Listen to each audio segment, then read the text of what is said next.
So, Assalamualaikum warahmatullahi wabarakatuh and good morning class. First, introduce myself.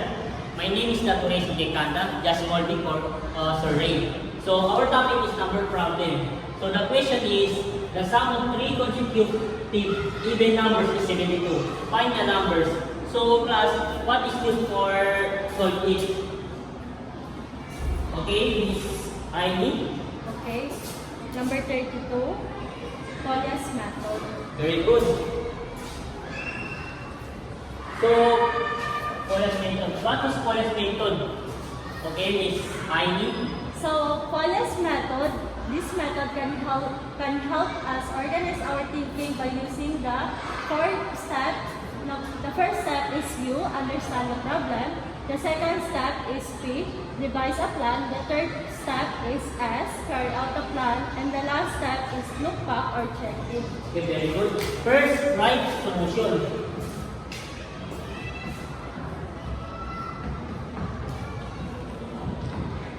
So, our first step is U. What is U? Unknown. Or understand the problem. So, ano ang hanapin natin ng unknown? So, ang hanapin natin is three numbers, find the three numbers. So, our first number is, what is first number? Ako sir, Okay, Miss Maningula, Mr. Maningula. number 30. The first number is the X. Okay, very good. Our second number is, okay, Miss 22, sir. The second number is x plus 2, sir. Okay, very good.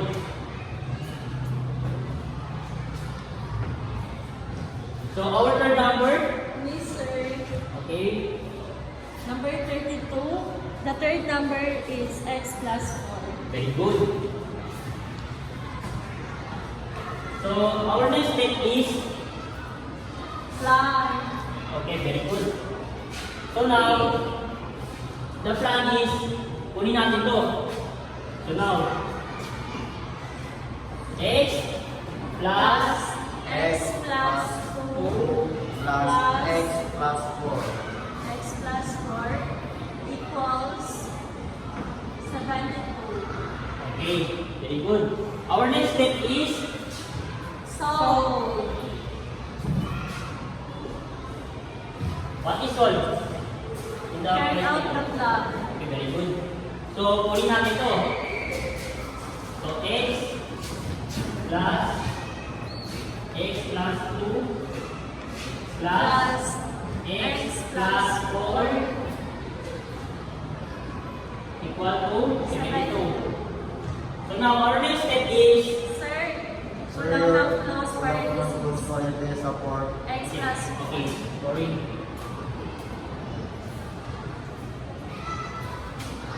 Sorry.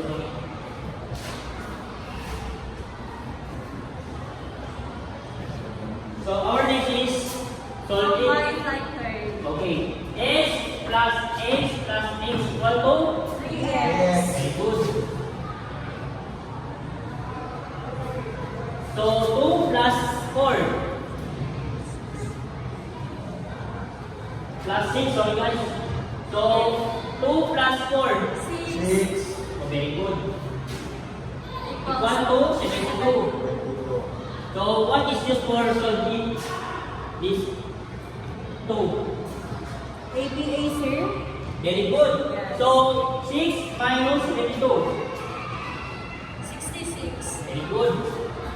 3x. equals 66. What is used for solving? MPA. Okay, very good.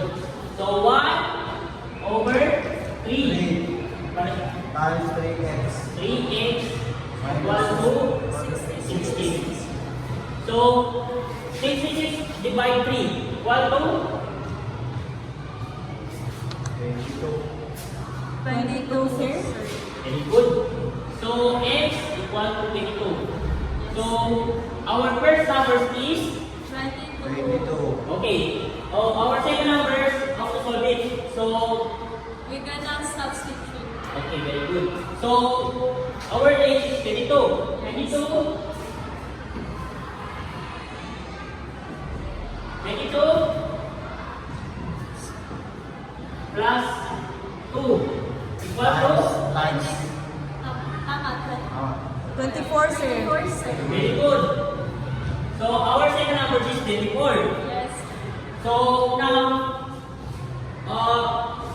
hanapin natin ang third number. So, ang third number is 6 plus 4. So, what is x?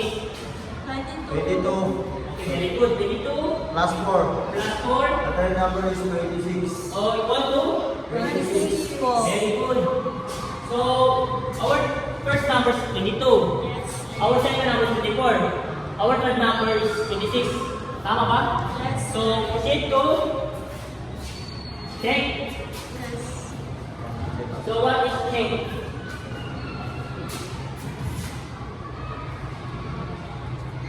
So, what is check? Who want to answer it? The check. Okay, number? 30. Okay, very good.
So, tama ba guys?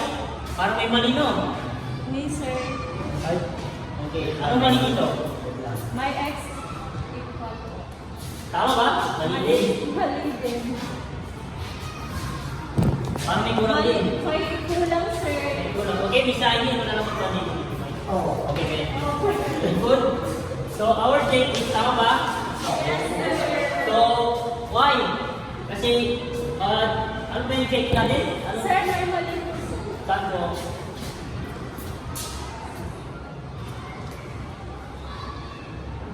Okay, mali-mali yun. Kasi so, bakit maging mali? Paano nakuha natin? Kasi the first number is 22. Tapos the second number is 24. For the third number is 26. All equal to 72. Kaya tama. So, the next step is what? Constitution. Anong constitution natin kasi? You want to answer it. Okay, Miss Arma Palangas. 29 po, sir. Okay. The three consecutive even numbers are 22. Sulat mo lang dito.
Okay, tama ba class?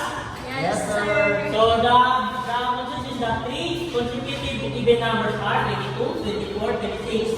So may naiintindihan ba kayo class? Yes, sir. Okay, that's all.